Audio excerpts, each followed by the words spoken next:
제가 이제 성도님들과 몇몇 분들 이렇게 이야기를 나누다 보면 저희 교회, 우리 교회 이제 과거에 대한 이제 이야기를 종종 해주실 때가 있습니다.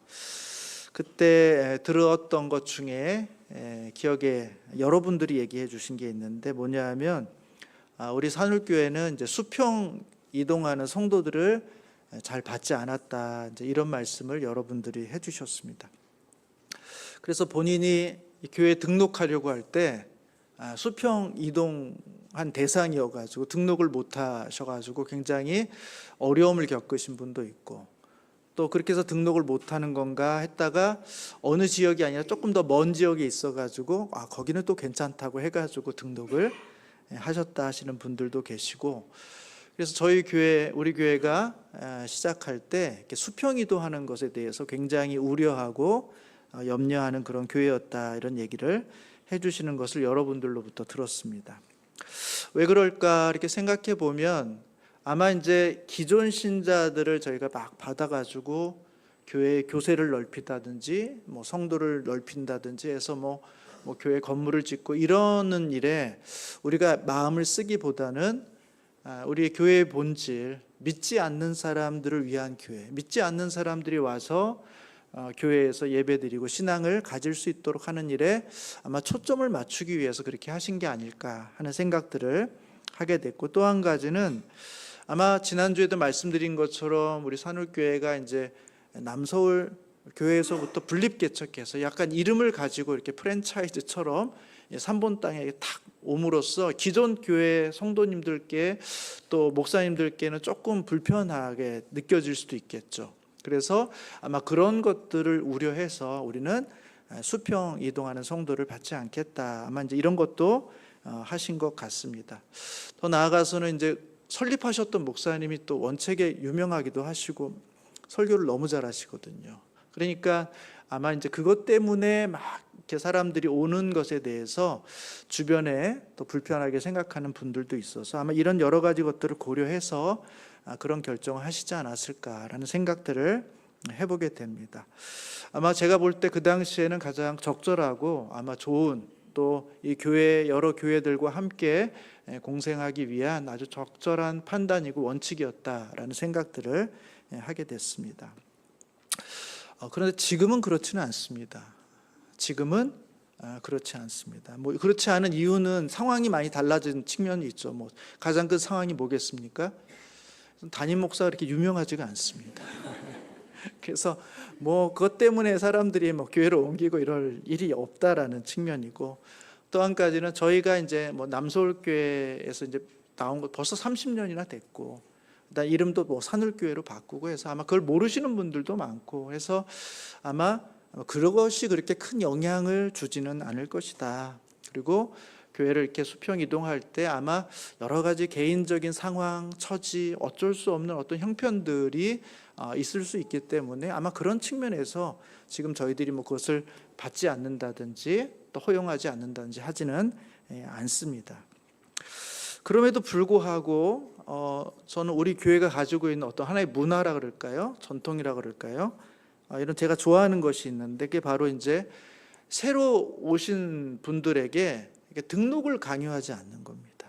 그리고 적극적으로 등록하라고, 왜 안 하시냐고, 벌써 이렇게 한 달이나 나오셨는데 왜 안 하시냐고, 이렇게 6개월이나 나오셨는데 왜 안 하시냐고 이렇게 재촉하거나 강요하거나 하지 않는다는 거. 아마 그런 강요나 재촉을 받고 등록하신 분은 아마 거의 없을 겁니다. 아마 제가 5년 동안 있었지만 저는 그렇게 해본 적도 없고 또 그렇게 하시는 분도 본 적이 없습니다. 근데 저는 이게 참 마음에 들어요. 정말 교회를 정한다는 것은 굉장히 중요한 일인데, 누가 이렇게 옆에서 자꾸 강요해서 어쩔 수 없이 라기보다는 내가 말씀도 들어보고 또 예배도 함께 드려보고 어느 정도의 시간을 함께 보내면서 내가 여기에 나의 적을 두고 신앙생활 해도 괜찮겠다라는 편안하고 안심된 마음이 들 때, 그때 교회를 등록해서 정하는 것이 저는 아주 좋다고 생각하고, 우리 교회가 또 그런 것들을 이렇게 재촉하지 않는 교회라는 측면에서 감사함이 있습니다. 그러다 보니까 이제 조금 조심해야 될 게 있습니다. 그러니까 새로 오신 분들이 이제 오해를 하기 쉬운 거죠. 내가 이렇게 왔는데 사람들은 나에게 관심이 없나? 왜 이렇게 환대해 주지 않지? 이렇게 무심하지? 아마 이제 이런 분들도 계시리라 생각을 합니다. 저는 우리가 그런 마음은 아니라고 생각합니다. 당신이 우리 교회에 온 걸 너무 환영하고 기뻐합니다. 그러나 저는 당신이 이렇게 정착하고 등록하는 일에 너무 서두르기를 원하지는 않습니다. 당신에게 가장 좋은, 가장 적절한 교회를 만나기를 원하고 우리 교회가 당신에게 그런 교회가 됐으면 좋겠습니다 하는 그 마음으로 우리가 기다리고 있는 것인데, 그런데 이제 새로 오신 분들은 우리를 환영하지 않나? 우리에게 관심이 없나? 우리가 오는 것을 원하지 않지 않나? 하는 그런 느낌으로 받아들인다면 그건 큰 오해라는 것입니다. 그래서 말씀을 한번 드립니다. 그렇지 않다라는 것이고요. 우리 성도님들도 그런 오해가 생기지 않도록 어느 정도의 우리의 마음을 좀 보여주는 게 필요합니다. 적극적으로 등록하세요. 부담스럽게 막 너무 환영해주고 이런 건 아니어도 우리는 당신이 온 것을 환영해. 당신에게 잘 맞는 교회에 정착하기를 원해. 당신이 정말 예수를 믿기 원한다면 우리 교회가 정말 적극적으로 도와주고 싶은 마음이 있어 라는 표현을 우리가 새로 오신 분들한테 보여줄 필요가 있다라는 것입니다. 어떻게 보여드릴까요? 인사하는 겁니다. 인사하는 것. 낯설지만 처음 봤지만 그래도 우리 교회에 오셨을 땐 예배드리러 오신 거 아닐까요? 뭐 등록할지 안 할지 알 수는 없습니다만 둘러보시기 위해 오셨더라도 우리 교회에 왔을 때는 그래도 우리 교회에서 예배드릴 수 있는지 확인해 보기 오신 거니까 우린 그런 측면에서 당신을 환영합니다. 당신을 기뻐합니다. 당신이 여기 정착할 수도 있고 안 할 수도 있지만 그럼에도 불구하고 우리 교회가 당신에게 정말 좋은 교회가 되기를 원합니다 라는 그 마음으로 이렇게 웃어주시고 인사해 주시고 먼저 다가가 주시면 아마 성도님들은 아마 조금 더 편하게 이 공간 안에서 내가 환대받고 있구나, 내가 배려받고 있구나 라는 것을 느끼게 된다는 것입니다. 여러분, 하나님 나라는 어떤 나라인가? 하나님 나라는 무슨 맛을 가진 나라일까? 환대와 배려를 경험하게 하는 공간이죠. 그게 바로 하나님의 나라죠. 누가 와도 환대해 주시는 거죠. 처음 초대받은 사람이 자격 있는 사람이 아니고 자격 없는 사람이었음에도 불구하고 주님께서 이 공간으로 초대해 주시는 분, 그래서 내 백성 삼아 주시겠다는 분, 나는 너를 환영하고 기뻐한다, 너를 위해서라면 내가 십자가에 죽어도 좋겠다라고 말씀해 주시는 분, 그게 바로 우리 주님이시며 우리 교회가 새롭게 우리 교회 가운데 나오시는 분들에게 보여줘야 될 우리 마음의 태도가 아닌가 싶습니다. 저는 우리 교회에 오신 모든 분들에게 이 맛, 우리 산울교회만의 맛, 무슨 매운맛, 쓴맛이 아니라 달콤한 맛, 환대와 배려를 경험하는 그런 맛을 경험하시는 그런 교회가 됐으면 좋겠다라는 생각들을 해보게 됐습니다. 그럼 우리는 최근 누가복음을 보면서 자격을 갖추고 있다고 생각했던, 먼저 초청을 받았던 그 사람이 깨어있지 않을 때, 이건 내가 언제든지 취할 수 있는 거야, 나는 그 자리에 당연히 들어가고 그건 내 거야, 언제 들어와도 난 들어갈 수 있어 라고 이렇게 안주하고 있는 사람들에게 하나님의 나라는 그들에게 매우 실망스럽게, 때로는 당혹스럽게 다가갈 수 있다. 문을 닫아주고는 열어주지 않는다. 내가 너를 도무지 알지 못한다 라고 말할 수 있다라는 사실을 성경이 보여주고 있습니다. 지난주에도 살펴봤던 것처럼 누가복음 13장 30절에 보면 나중된 자가 먼저 되고 먼저 된 자가 나중될 수 있다라는 사실을 강조해 주죠. 또 한 가지는 네가 좁은 문으로 들어가기를 힘쓰라. 안주하지 말고, 쉽게 생각하지 말고, 이미 얻었다라고 생각하지 말고 늘 좁은 문으로 들어가기를 힘쓰라, 깨어있으라 라고 말씀하시는 주님의 말씀이 우리 가운데 있습니다. 그리고 또 한 가지 우리 가운데 주신 말씀은, 그래서 하나님은 처음 온 자들이 합당하지 않기 때문에 자격 없는 사람들, 처음 초대받지 못한 사람들, 나는 그 안에 들어갈 수 있다라고 스스로 생각할 수 없는 사람들을 초대하셔서 그 안에 들어오게 하신다. 그게 바로 하나님의 나라다라는 이야기를 계속해서 말씀드렸습니다. 하나님의 나라는 어떤 것인가? 자격 없는 자, 준비함이 없는 자들이 들어갈 수 있는 곳, 그것이 바로 하나님의 나라다라는 것을 말씀드렸죠. 근데 이제 이런 고민이 있어요. 이런 질문. 만약에 자격 없는 것이 자격이라면 과연 그 나라는 과연 우리가 흠모할 만한 것일까? 라는 것입니다. 예를 들어서 우리나라에서 서울대학교가 가장 좋은 대학교, 실력 있는 대학교, 전국에 공부 잘하는 사람들은 다 들어가고 싶은 대학교가 서울대학교일 텐데, 만약에 서울대학교가 성적 좋은 사람만 들어가는 게 아니라 5등급, 6등급, 7등급에 해당하는 사람들도 다 받을 테니까 다 들어오세요 하고 입학을 허락해 주면 서울대학교는 어떻게 됩니까? 계속해서 좋은 대학교, 실력 있는 대학으로 남을 수 있나요? 그럴 수 없죠.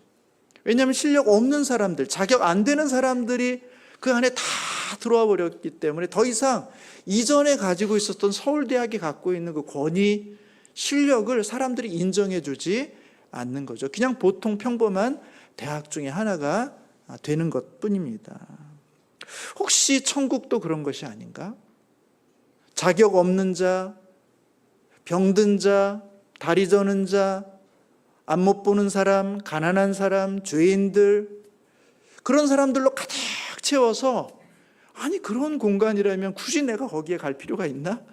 그런 공동체라면, 그런 나라라면 내가 거기에 굳이 들어갈 필요가 있나? 라고 생각하게 만들게끔 하는, 어떻게 보면 그 천국의 권위, 하나님 나라의 그런 아름다움이 훼손되는 그런 방식으로 하나님의 나라가 이루어진다는 것인가? 라고 우리가 생각해 볼 수 있죠. 오늘 본문은 그렇지 않다라는 사실을 우리 가운데 말씀해 주고 있는 것입니다. 하나님의 나라가 모든 사람들에게 다 열려져 있어서 누구나 다 하나님 나라에 들어올 수 있지만, 이 하나님 나라에 들어온 사람들 모두가 마지막 순간까지 그 나라에 영원히 존재하는 것은 아니라는 거예요. 들어올 때 우리 주님께서 서류 한 장씩을 다 나눠준다는 겁니다. 입구에서. 그리고 서류를 잘 읽어봐라. 그리고 서류의 내용에 너가 동의하겠으면 서명을 해라 하고, 그 서명한 것에 대한 확인을 받은 다음에 서명한 사람들만, 동의한 사람들만 하나님의 나라로 인도한다는 거예요.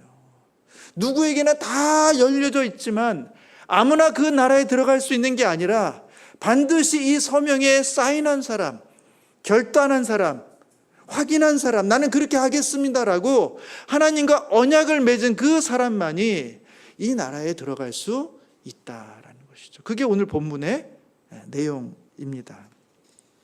우리는 그것을 제자도 이렇게 말합니다. 제자도. 그래서 오늘 본문이 제자도와 관련된 본문, 제자는 어떠한 삶을 살아가야 되는가 하는 본문처럼 우리 가운데 다가오고 있는데, 우리 가운데 요구하시는 주님의 내용이 무엇인가 한번 살펴보겠습니다. 25절 보시면 이렇게 시작합니다. 수많은 무리가 함께 갈새. 여기서 수많은 무리라는 건 누구예요? 처음 초대받은 사람들이 아닙니다. 바리새인들, 사두개인들, 무슨 제사장들, 이런 지도자들이 아니에요. 그런 사람이 들어올 수 없기 때문에 그들은 주님을 따라가지 않습니다. 그런 사람 아닌 사람들이 초대받았기 때문에 그 초대를 받은 수많은 무리들이 주님을 따르는 겁니다. 그 사람들이 주님께 나오는 거예요. 그래서 이렇게 함께 갈새. 그래서 주님께서 그들에게 뭐라고 이야기합니까? 야, 잘 따라왔다. 천국은 너희들을 위한 곳이야. 이곳은 세상과 완전히 다른 곳이야. 어떤 큰 사회적 변혁이 있는 곳이야. 낮은 사람이 높아지고 높은 사람은 내려가는 곳이야. 이곳은 너희들을 위한 천국이야 라고, 그렇게 주님께서 그들 모두를 다 받아주시는 게 아니라 오히려 그들을 향해서 돌이키사 그들에게 이 말씀을 하신다는 것입니다. 너희 정말 나를 따라오려고 하는데 정말 나를 따라오기를 원한다면 이거 반드시 확인해야 돼 라고 우리 주님께서 말씀하고 있는 거죠. 그게 바로 26절 27절입니다 26절 보시면 같이 한번 읽어볼까요? 26절 읽겠습니다. 시작. 무릇 내게 오는 자가 자기 부모와 처자와 형제와 자매와 더욱이 자기 목숨까지 미워하지 아니하면 능히 내 제자가 되지 못하고. 누가 주님의 제자가 될 수 있는가? 네가 나를 따른다고 다 제자가 되는 게 아니라는 것입니다. 정말 너희들 중에서 누가 나의 제자가 되겠는가? 너희들 중에서 너희 부모와 너희 처자와 너희 형제와 자매와 심지어는 자기 목숨까지도 미워하지 않으면 능히 나의 제자가 될 수가 없어. 정말 너희가 나의 제자가 되려면 너희 부모를 미워해야 돼. 너의 처자를 미워해야 돼. 너희 형제와 자매를 미워해야 돼. 심지어 너의 생명까지도 미워해야 돼. 사랑하지 않는다가 아닙니다. 미워하는 거예요. 미워하는 거. 그렇게 미워하지 않으면 나의 제자가 될 수가 없다 이렇게 말씀해 주고 있어요. 여러분 이게 간단한 문제입니까? 세상에 다른 건 다 포기해도 부모는 포기할 수 없죠. 세상에 다른 건 다 포기해도 나의 아내, 나의 배우자, 나의 자식들은 포기할 수 없죠. 내 형제와 자매, 혈육을 어떻게 포기합니까? 다른 건 다 포기해도 마지막까지 내가 포기 못하는 거, 그게 나의 부모, 나의 처자, 나의 형제, 나의 목숨이죠. 그런데 그것마저도 미워하지 않으면 능히 나의 제자가 될 수가 없다는 거예요. 얼마나 무서운 말씀입니까? 27절에도 이렇게 말하죠. 누구든지 자기 십자가를 지고 나를 따르지 않는 자도 능히 내 제자가 되지 못하리라. 자기 십자가를 지고 나를 쫓지 않으면, 십자가라는 게 뭐예요? 고난이에요. 죽음이에요. 죽을 각오를, 고난을 겪을 각오를 하지 않으면 나를 쫓을 수가 없다. 나의 제자가 될 수가 없다는 거예요. 여러분 여기 사인하셨어요? 여기다 이름 쓰셨습니까? 이 동의서에 이름 쓰고 들어오신 거예요. 33절에도 보면 이와 같이 너희 중에 누구든지 자기의 모든 소유를 버리지 아니하면 능히 내 제자가 되지 못하리라. 자기의 모든 소유를 버리지 않으면 능히 내 제자가 될 수가 없다는 거예요. 이 모든 것, 우리가 생각할 때 가장 포기할 수 없는 것들을 포기하지 않고서는 하나님의 제자가 될 수가 없다는 것입니다. 여기에 서명하라는 거예요. 막 즐겁게 기쁨으로 감사함으로 열린 문을 향해서 들어오는 그 많은 무리를 향해서 우리 주님께서 서류 나눠주시고 여기에 사인한 사람만 능히 나의 제자가 될 수 있단다. 여러분 사인 안 하고 들어오시면 곤란해집니다. 난처해져요. 그냥 쫓아왔다가 나중에 어떤 일이 벌어집니까? 중간에 아이고 이거 아니네, 내가 잘못 알았네 생각하고 돌아서서 신앙을 멈추게 된다는 것입니다. 그 이야기가 28절부터 32절까지 이야기예요. 망대 이야기입니다. 너희 중에 누가 망대를 세우고자 할진대 자기의 가진 것이 준공하기까지에 족할는지 먼저 앉아서 그 비용을 계산하지 않겠는가. 망대를 세우려고 그래요. 야, 망대 같은 거 하나 있으면 좋겠다. 내가 포도원 다 짓고 여기다 망대 하나 지어서 도적이 들지 않도록 관리하기 위해서 망대 하나 지으면 좋겠다고 생각할 때 그냥 그 생각만 가지고 망대를 짓는 사람이 어디 있냐는 거예요. 생각을 하죠. 계산을 해봅니다. 땅이 있는가? 그 땅에다 망대를 지을 수 있는 자재가 있는가? 그 자재를 구입할 수 있는 돈이 있는가? 이것을 감독할 시간적 여유가 있는가? 내가 없으면 누군가를 부려야 될 거고 이 사람에게 줄 급여가 있는가? 이것이 완공하는데 총 얼마의 비용이 드는데 내가 그만큼 쓸 자금의 융통이 되는가 하는 이 모든 것들을 다 계산해 보고, 앉아서 계산해 보고, 아, 된다고 하면 그때 비로소 공사를 시작하죠. 그냥 짓고 싶다 하고 공사를 시작하다가 자재가 없거나 돈이 없거나 생각하지 못한 일들로 인해서 성공하지 못하면 어떤 일이 벌어집니까? 29절에 보시면, 그렇게 하지 않으면 그 기초만 쌓고 능히 이루지 못하면 보는 자가 다 비웃어 이르되 이 사람이 공사를 시작하고 능히 이루지 못하였다 하리라.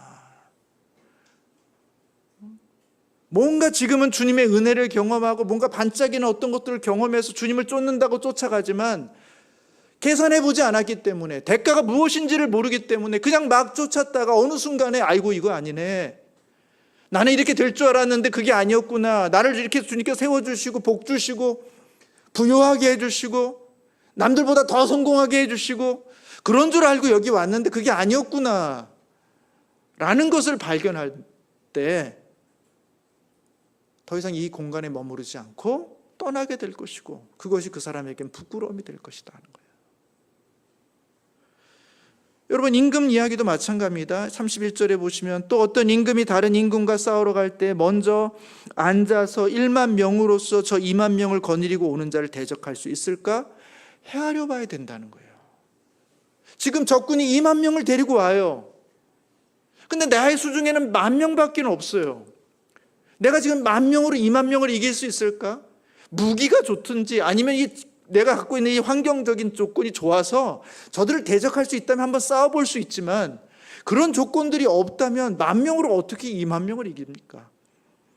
그것이 계산이 딱 되면 전쟁을 할 게 아니라 사신을 보내서, 야, 우리 싸우지 말자, 내가 땅 얼마를 줄 테니까 여기서 끝내자, 내가 매년 너희들에게 조공을 줄 테니까 여기서 끝내자 하고 화해를 해야죠. 그런 계산 없이 싸우다가 어떻게 됩니까? 다 죽는 거죠. 왜 앉아서 계산해보지 않는가? 내가 예수를 믿는다고 할 때, 정말 하나님 나라의 백성이 된다고 할 때 내가 무엇을 대가로 치러야 될 것인가에 대한 왜 그 진지한 질문을 하지 않고 이 안으로 들어오려고 하는가? 들어올 수는 있지만 그 들어옴이 마지막까지 우리를 보장해 주지 못한다는 거예요. 반드시 이 서류에 사인을 해야 된다는 것입니다. 그리고 서류의 내용을 꼼꼼히 읽어보라는 거예요. 우리가 생각할 때 좀 쉽지 않은데 나는 그냥 성도는 되고 싶은데, 그래서 하나님의 나라에 들어가고 싶고 그 나라의 백성이 되고 싶은 건 맞는데 저는 제자까지는 못하겠습니다. 왜냐하면 여기 보면 능히 내 제자가 되지는 못하리라 하니까 이건 제자가 되는 높은 수준을 이야기하는 거고, 성도는 그와는 조금 다른 낮은 수준, 그냥 은혜로 자비로 하나님의 어떤 긍휼하심으로 그냥 천국에 들어가는 것, 그 정도까지는 내가 받고 싶지만 제자까지 되는 것은 너무 부담스럽다. 그래서 나는 제자는 안 되고 그냥 일반 성도로, 나는 안수집사도 안 하고 권사도 안 하고 장로도 안 하고 목사도 안 하고 그냥 일반 성도로, 그 정도면 이렇게 높은 장벽이 없는 거 아닐까? 라고 생각하기 쉬운데 아닙니다.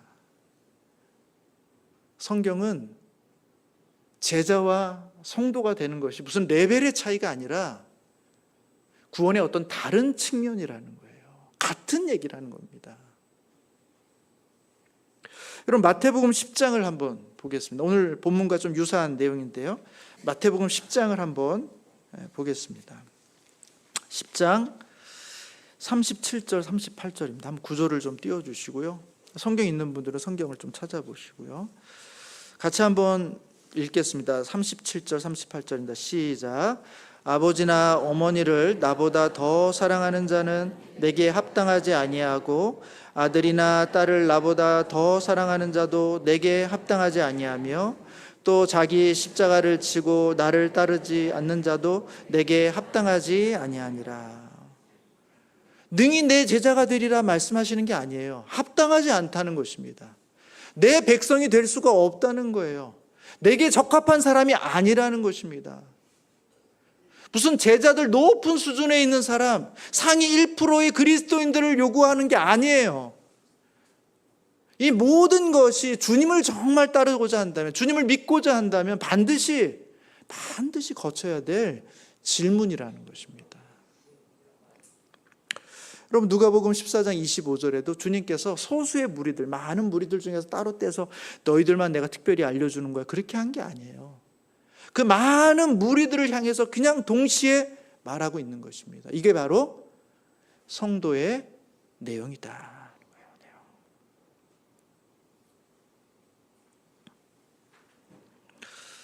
처음 자격이 있어서 청함을 받았다 할지라도 깨어있지 않는 자에게는 그것이 구원을 보장해 주지 못하는 것처럼, 은혜로 초대를 받은 사람 중에도 문제가 될 만한 사람들이 있다는 거예요.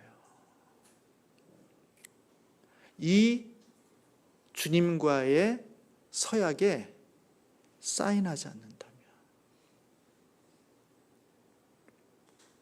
뭔 얘기를 하는 것입니까? 우리가 하나님 나라에 들어간다는 것은 단순히 우리 몸이 천국으로 간다 하는 이야기가 아니라 하나님께서 이루고자 하시는 하나님 나라의 백성이 되는 거예요. 그 백성의 가장 기본적인 의무는 하나님의 통치를 받는 겁니다. 하나님을 나의 왕으로, 나의 으뜸으로, 그분을 나의 창조주로, 그분이 내가 소중히 여기는 이 땅의 모든 것보다 더 높은 분으로, 더 능력 있는 분으로, 더 권위 있는 분으로 받아들이는 그 믿음의 고백이 없이는 하나님의 나라에 들어갈 수가 없다는 거예요. 주님께서 내 처자식들을 빼앗고, 내 부모를 빼앗고, 내 형제들을 빼앗겠다는 게 아닙니다. 내 모든 소유를 다 빼앗겠다는 게 아니에요. 일단 너 나를 믿게 되면 이거 내가 다 가져갈 거야, 그런 말씀하시는 게 아니에요. 너 나를 믿을 각오가 되어 있는가? 나를 왕으로 섬길 각오가 되어 있는가? 나의 말씀을 가장 우선적인 삶의 원리로 받아들일 각오가 되어 있는가? 나의 통치를 받을 각오가 되어 있는가 하는 것을 주님께서 물어보시는 거예요. 그리고 그 물음에 대해서 주님은 나의 왕이십니다. 주님은 나를 다스리시는 분입니다. 주님은 나의 구원자이십니다. 라는 고백을 할 때, 그때 그 고백이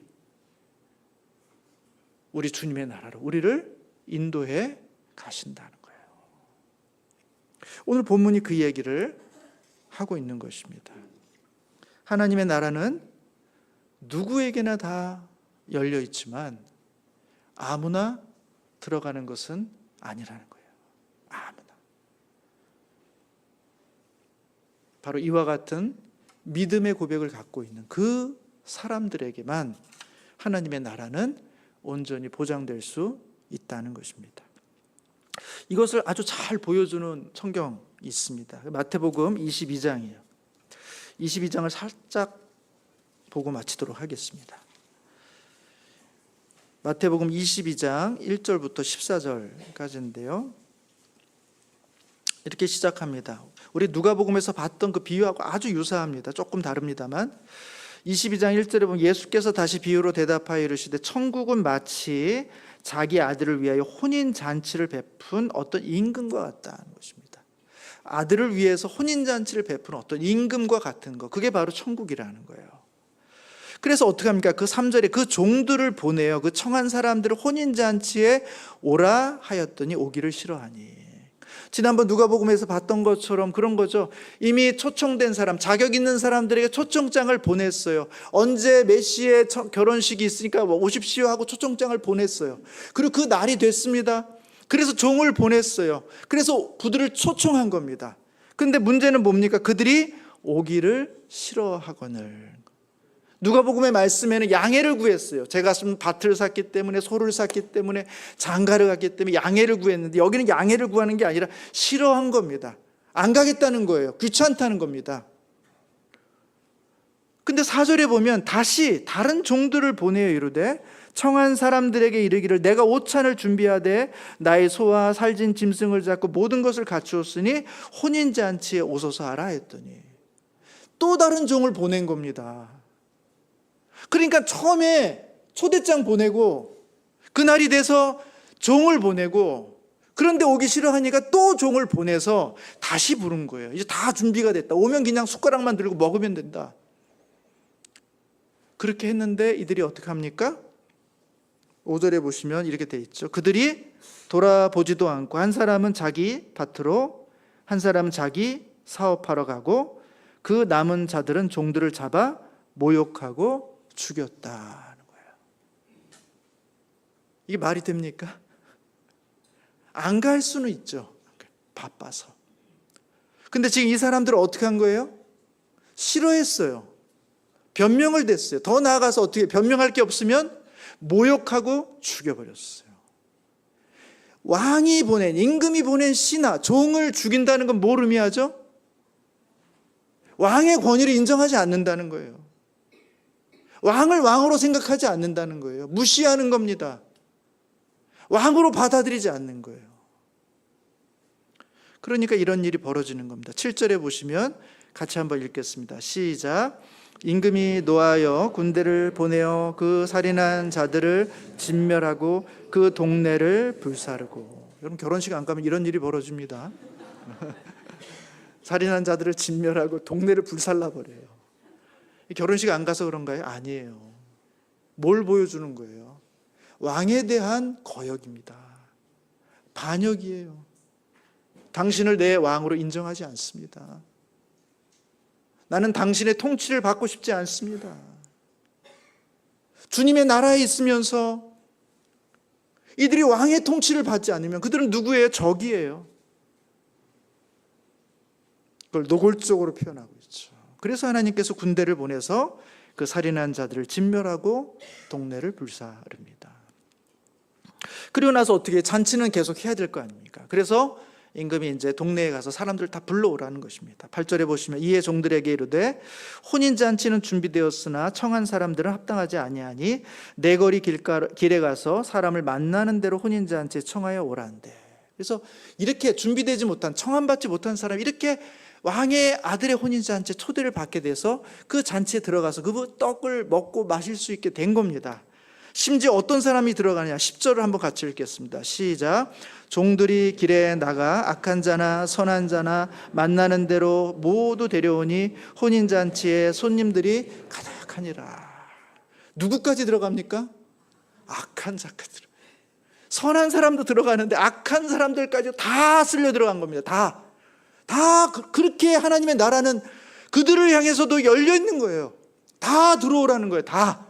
선한 자나 악한 자나 가난한 자나 병든 자나 소외된 자나 누구나 다 들어오라는 거예요. 그렇게 다 들어왔어요. 그러면 여기서 끝나야죠.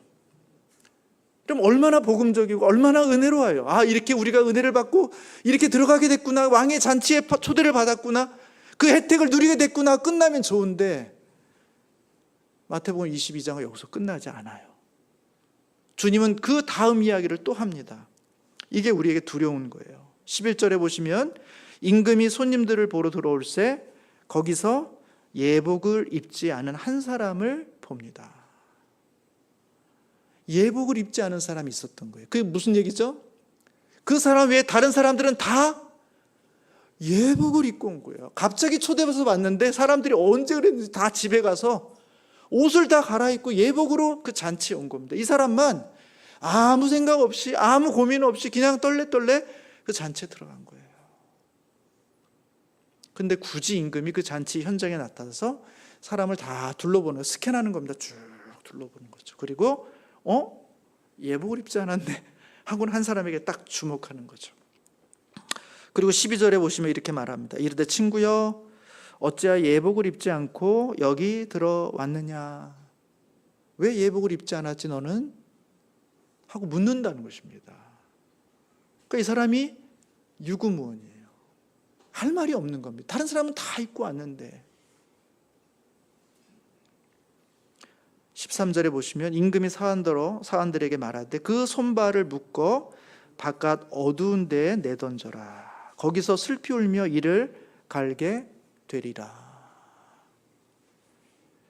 주님은 이 좋은 잔치의 순간에 굳이 예복을 입지 않은 한 사람을 불러내가지고는 그를 밖으로 내보내는 것입니다. 전 이게 너무 두려워요. 왜 복음의 이야기는 10절에서 끝나지 않는가? 왜 주님의 나라는 굳이 이 예복을 입지 않은 사람을 걸러내는가? 여러분, 예복이라는 게 뭐예요? 여러분, 예복 입으셨습니까? 내복이 아닙니다. 예복이에요. 예복. 예복. 예복이 뭘까요? 학자들은 이 예복이라는 것은 그리스도로 옷 입는다, 그리스도를 덧입는다, 뭐 그런 측면에서의 예복일 것이다, 이렇게 봅니다만, 결과론적으로는 맞는 이야기일 거라고 생각합니다만, 여러분, 예복이라는 게 뭐예요? 그 공간, 그 환경, 그 상황에 적절한 옷의 질서입니다. 그게 예복 아니에요? 제가 주일에 올 때마다 이렇게 정장을 입고 넥타이를 매고 잘 정돈한 차림으로 옵니다. 이것이 예의라고 생각하기 때문에, 이 공간에 맞는, 제 역할에 맞는 모습이라고 생각하기 때문에 이렇게 옵니다. 제가 주중에도 늘 이렇게 출근할까요? 아닙니다. 주중에 오시면 깜짝 놀랍니다. 제가 반바지는 안 입지만 깜짝 놀라십니다. 예복이라는 그 공간, 그 상황에 맞는 질서예요, 질서. 다른 사람들은 다 그 공간에 맞는 질서로 준비해서 온 겁니다. 근데 이 사람은 아무 준비 없이 온 거예요. 그 질서 안에 내가 들어가기를 원하지 않는 거예요. 다만 그 안에 있는 밥, 고기, 음료, 그 잔치가 주고 있는 많은 혜택들을 누리고 싶은 것이지, 그 안에 질서, 그 왕의 아들의 혼인잔치라는 그 질서에 대한 의식 전혀 없는 거죠. 우리나라가 세계의 주목을 받고 많은 사람들이 관광차 한국에 많이 들어옵니다. 아마 아실 거예요. 여러분, 그분들은 90일 무비자로 들어옵니다. 한국에 들어와서 맛있는 거, 또 핫한 곳, 그다음에 뭐 구석구석 한국 유명한 부산도 가고 제주도도 가고 안동도 가고 북촌도 가고 마음껏 이 한국을 즐기고 누리다 90일이 되기 전에 어떻게 합니까? 돌아가요. 안 돌아가면 쫓아냅니다. 넌 더 이상 여기에 머무를 수가 없어. 왜? 그냥 관광객이기 때문에 그래요. 관광객. 그냥 이 안에 있는 것들을 즐기고 누리기 위해서 온 것이지, 이 나라의 백성이 되고자 하는 마음, 이 나라의 통치를 받고자 하는 마음, 이 나라를 위해서 너의 운명을 같이 걸 마음, 국방의 의무나 세금에 대한 의무나 이 나라의 법에 대한 헌신과 충성이 없는 그냥 관광객일 뿐이기 때문에 90일이 되기 전에 나가거나 넘으면 우리가 쫓아내요. 이 나라에 영원히 살 수 있는 사람은 누굽니까? 이 나라의 백성들, 이 나라의 귀화한 사람들. 내가 이 나라의 통치를 받겠습니다. 질서를 따르겠습니다. 이 나라가 져야 될 책임과 의무를 내가 다하겠습니다. 라고 결정하고 서약한 사람들, 그 사람들이 이 나라의 백성이 될 수 있는 것입니다. 주님은 우리에게 물어보세요. 서류 잘 봤니? 거기에 서명하겠니? 하나님을 가장 우선으로 섬기겠어? 하나님이 너의 왕이야? 하나님이 너의 주인이야? 거기에 대한 진실한 고백이 없이는 우리가 이 땅에서 누리는 모든 것들이 다 사실은 잠깐 비자가 만료되기 전에 누리고 돌아가는 그런 한낱 헛된 것에 불과하다라는 말씀을 성경은 우리 가운데 주고 있는 것입니다. 저는 우리 성도님들께 한번 여쭤보고 싶어요. 이 서류에 서명하셨습니까? 예복을 입으셨어요? 그 고백이 우리 가운데 없다면, 그 진지한 서약이 주님 앞에 없다면 어쩌면 마지막 날 주님은 우리에게 말씀하실지 몰라요. 너는 예복을 입지 않았구나. 어찌하여 예복을 입지 않았는가? 라고 말씀하시고 그 답에 아무 말이 없으면 바깥 어두운 데 우리를 내보내실 수 있다는 거예요. 저는 우리 모든 성도님들이 이 질문 앞에 서서 나의 신앙을 돌아보시고 내 안에 있는 정말 소중한 고백, 그 고백을 주님 앞에 올려드리시는 우리 성도님들이 되시기를 주님의 이름으로 축복합니다. 사실은 이제 설교는 다 끝났습니다만 본문에 보면 소금 얘기가 나옵니다. 소금의 맛. 소금의 맛. 소금이 맛을 잃어버리면 그건 더 이상 소금이 아니죠. 성도의 맛. 성도의 맛은 뭘까요? 그것은 이 성도가 하나님의 주권을 따라 하나님의 통치를 받는 삶을 살고 있는가? 그게 바로 성도의 맛이에요. 다윗은 그 맛이 있었어요.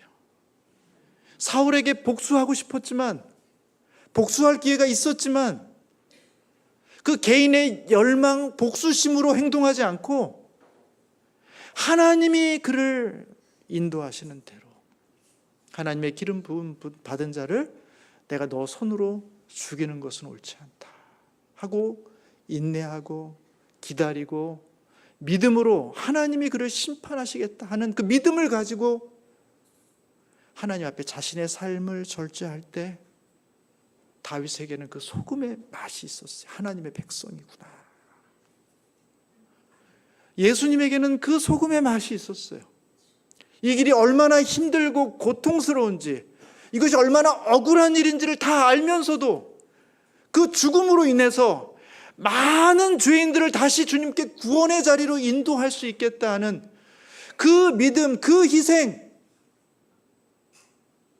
나를 희생해 하나님의 구원을 이루고 나를 희생해서 하나님의 역사를 이룰 수만 있다면 내가 당장 이 고난을, 이 십자가를 짊어지겠습니다 하는 삶을 드림으로써 소금의 맛, 정말 하나님의 자녀의 맛을 보여주었다 하는 것입니다. 저는 우리 산울교회 모든 성도님들이 그 맛, 주님께서 우리를 통치하시는 성도로서의 그 맛을 세상 가운데 보여주심으로 많은 사람들로 하여금 강권하여 데려와서 내 집을 채우라 하시는 하나님의 약속, 명령을 성취해 가시는 우리 모든 성도님들 되시기를 주님의 이름으로 축복합니다. 기도하겠습니다.